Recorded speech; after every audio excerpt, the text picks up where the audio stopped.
Hi,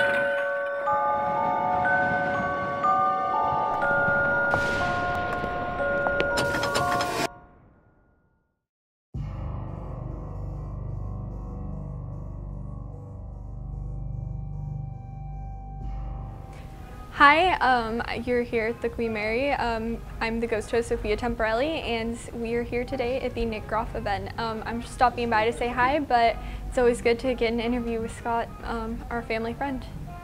So, Sophia, can you tell our viewers a little bit about how you got involved in the paranormal field? Well, actually right here on this very ship. I started in the paranormal when I was 8 years old, and my first investigation was on the Queen Mary with a psychic named Peter James. My parents had come to the ship for their anniversary on the ghost tour with Peter James. And I don't know why, I just got jealous for some reason. I mean, 8 years old, all you think of ghosts is like Halloween. And then I told my mom and they took me on the tour, and almost 10 years later, here I am. So I understand that you've been investigating on the Queen Mary for a very long time. Can you tell our viewers one of your biggest experiences you've had on the ship?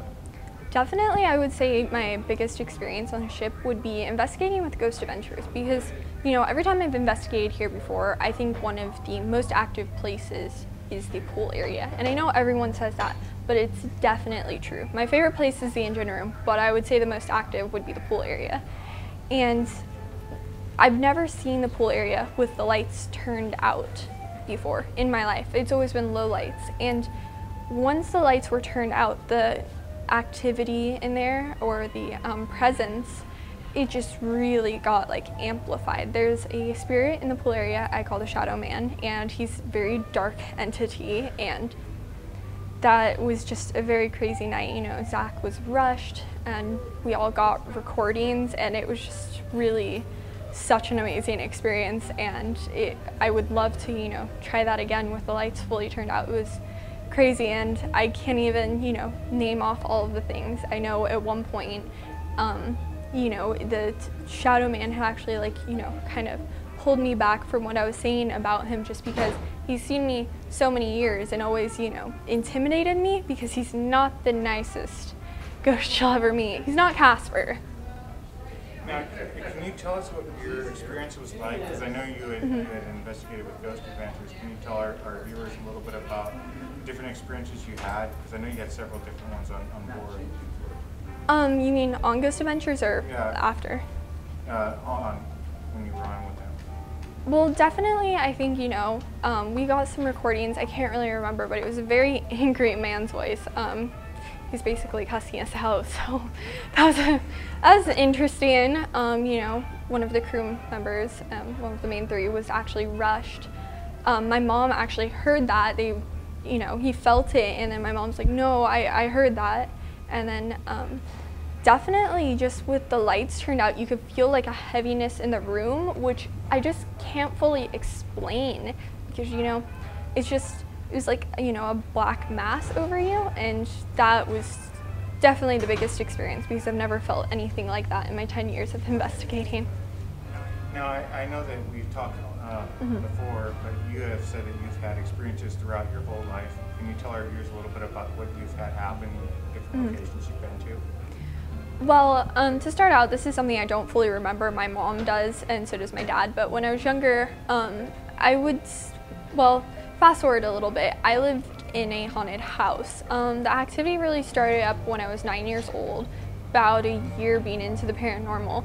But prior to that, when I was about 2 or 3 years old, I would actually stand in my laundry room and just stare. I was just frozen with, I guess, fear. I'm not really sure what I was looking at. I don't even remember it, but my mom said that the only way that she would get me to stop doing that is to actually move me from that location. So I guess the activity's just really been with me my whole life. And since then, you know, being in the paranormal, I've investigated the Queen Mary, I mean, probably like 100 times or so. It's just been part of my life these 10 years. And, you know, I've investigated the Glen Tavern Inn, obviously Tombstone. The Glen Tavern Inn, I had a really interesting experience. I was there with Chad Lindbergh, Debbie Constantino, you, Scott, my parents, Amy Goodwin, and I was walking down this hallway. They have movie posters everywhere, and I was like, well, that's really cool. I'm gonna go check those out. And my throat just really started to feel tight, and I was like, okay, that's weird. Maybe there's just like a difference in air, you know, old building. And then the further I walked down, the tighter my throat felt. I'm like, oh, okay, maybe I should stop walking down here. And then I told my mom, and she had asked the groundskeeper, and he actually said that the previous groundskeeper had actually hung himself off the floor above 4 years earlier. So that was just one of the weirdest paranormal experiences I've ever had. I know that you've done a lot of investigating. Is there somebody you look up to in the field, or do you have a mentor?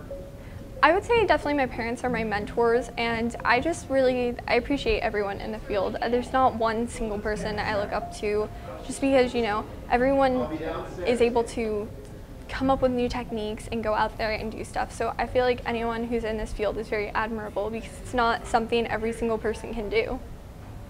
Can you tell our viewers, do you have a favorite piece of equipment you like to use? Mm-hmm. Definitely my favorite piece of equipment, I know it's going to sound a little weird, but it's the Ghost Radar app. You know, it definitely generates a lot of responses, and for the years I've used it, it's very portable. You know, it's just on your phone, and it actually works. I know it doesn't sound like it does, but it does work.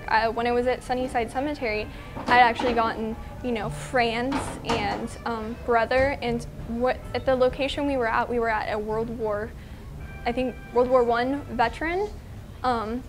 His grave, and right next to him was his sister. So it was really amazing, because, you know, how would a device know that? So I think it's really amazing because it's just very portable, easy to use, and that would be my favorite piece. So if somebody wants to get involved in the paranormal field, what advice would you give them? Definitely I would say, you know, research the location first, just so you know what you're getting into. Always, even if you're not in a team, take someone with you, because there are dangers. I mean, you know, ghosts can punch, slap, burn you.